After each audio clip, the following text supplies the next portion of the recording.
Shadow tanker is back underway, having again eluded authorities. This is from the Maritime Executive and it was published on the 3rd of October, 2025. The shadow tanker Boracay got back underway late on Thursday, October the 2nd, having yet again eluded the grasp of the authorities.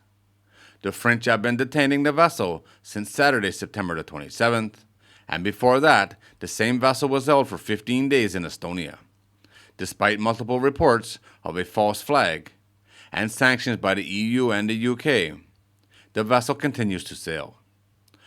Boracay, an 18-year-old oil tanker, has become the definition of a shadow fleet. Over the past 16 months, it has been sailing with multiple reports of false flags, name changes, unknown ownership, and multiple managers. The vessel is 115,577 DWT and is reported to be fully laden yet again with a shipment of Russian crude bound for India. While the media reports have been linking the ship to a drone incident over Denmark, French authorities are confirming off the record it was stopped because of inconsistencies in where it was officially registered. The vessel left Russia on September the 20th, likely using the name Pushpa, and 7 days later was stopped displaying the name Boracay. It has been claiming registry in Benin since September the 1st, but most sources list that as a false flag.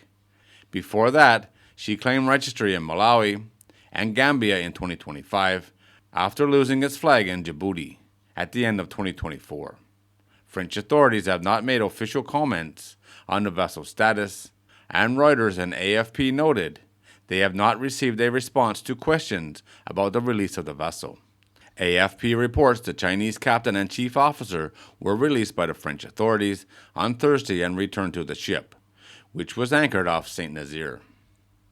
The captain is under orders to return to France in February to appear in court on charges that he did not respond to the orders by the French authorities when the vessel was boarded. The authorities confirmed that they could not hold the captain responsible for the oblique details in the ship's nationality and ownership. The first officer was not charged and was released. Boracay is underway, making approximately 10 knots, having already crossed the Bay of Biscay. Its AIS signal, which was shown a destination of India and due on October the 20th, was changed to the Suez Canal. It shows the arrival in the canal on October the 14th. Asked about the incident, the press spokesperson for the Kremlin denied knowledge of the ship and its cargo. The Russian president, however, told reporters he was aware of the ship and called the efforts piracy. He said the ship was in neutral waters and the seizure was without any justification. I don't think there's a chance in hell this Chinese captain will ever see the light over France again. Not going to happen. He will not go back for his court date. I'd bet a lot of money on that, if I had a lot of money. Either way, the ship's back underway again. She's headed for the Suez Canal and probably onto India. I don't know why these guys even make the attempt to stop these vessels if they're just going to let them go again with no ramifications. What is the point? What are you trying to prove? Are you just spending a lot of money just to slow them down? It don't make any sense to me.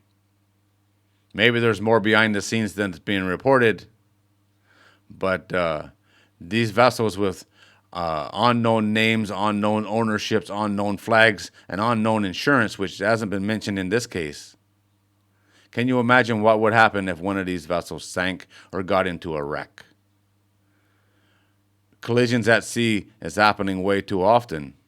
And if it happened with one of these shadow fleet tankers with limited or no insurance, who pays for that cleanup? That would be a very big bill. All right, guys, there it is. As always, thanks for watching. If you're new here and you like these kind of videos, don't forget to subscribe before you leave, and I'll see you on the next one.